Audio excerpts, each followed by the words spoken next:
You better not cry, you better not shout. I'm telling you why, because Art the Clown is coming to town in Terrifier 3. The latest installment in this Terrifier franchise, directed and written by Damien Leone and David Howard. Thornton reprises his role as the sadistic clown, Art the Clown. Art is such an interesting and fascinating character, and from the first couple films and entries in this franchise that we've seen him in, brings a very sadistic comedic relief to every single film. And so what better environment and time of year to put Art the Clown into than Christmas time, where they can play a lot of the Christmas nostalgic beats, but also really humorous with the killer being in a Santa Claus outfit. Really excited to talk about Terrifier 3. My name is Adam of Almost Sideways, a place for movie conversations. Today we are going to be discussing Terrifier 3. A very controversial film. Before the movie even came out, there's reports audience members leave the theater in the first 5 minutes of the movie. Very sadistic killer, very brutal film. They kill children in this. Yes, these things are all true. They did kill a kid. They don't show him on camera being killed, but they show the remnants or what have you afterward. But it's very heavily implied that children are killed in this movie, which is something horror films usually don't try to touch on. But Damien Leone is I think the definition of what modern horror directors want to do. They very push that envelope, and Terrifier 3 definitely pushes the envelope in a very big way. They go very brutal in a lot of the kills in this movie, and I gotta say that Terrifier 3 was a blast to watch on the big screen. Actually, it was definitely hard to not close my eyes as I was watching the screen, but at the same time there was some very crazy over the top stuff that this character does do in this film.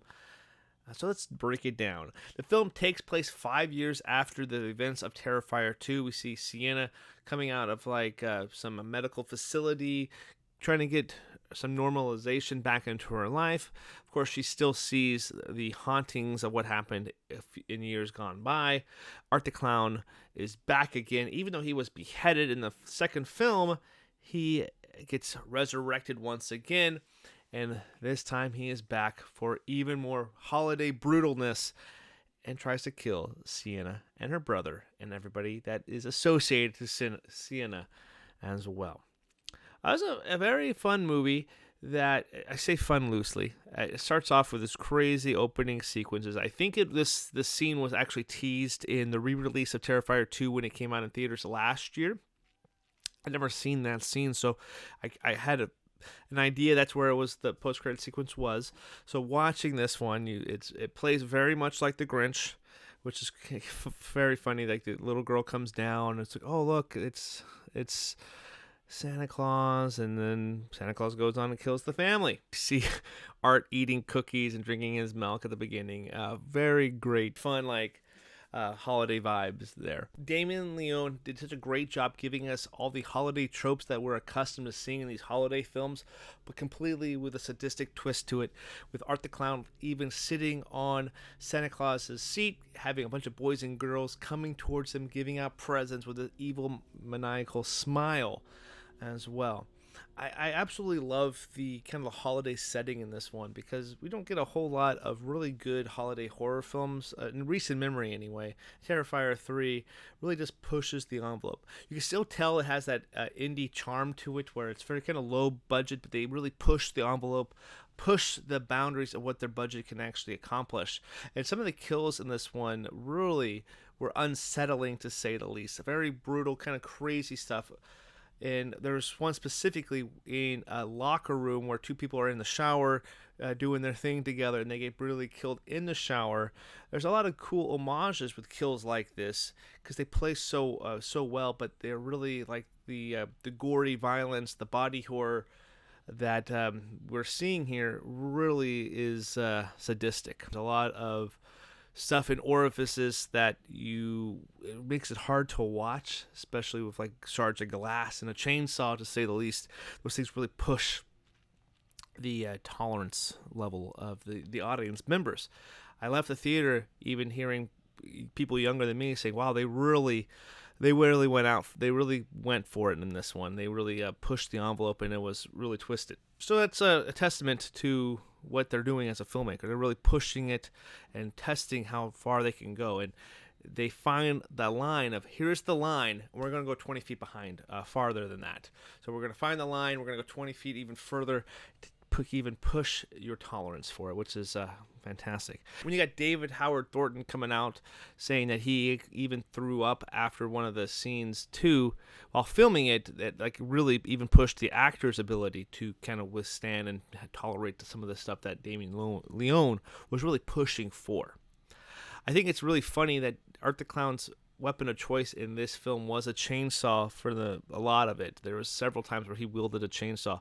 It's perfect timing because the 50th anniversary of Texas Chainsaw Massacre is happening this year too, so I couldn't help but draw a comparison to Leatherface in those films, and just the unwielding and how Art was wielding his chainsaw was very reminiscent to how Leatherface wields his chainsaw too, so I really loved that. There was some really crazy there's a really campy movie that came out a couple years ago called The Mean One.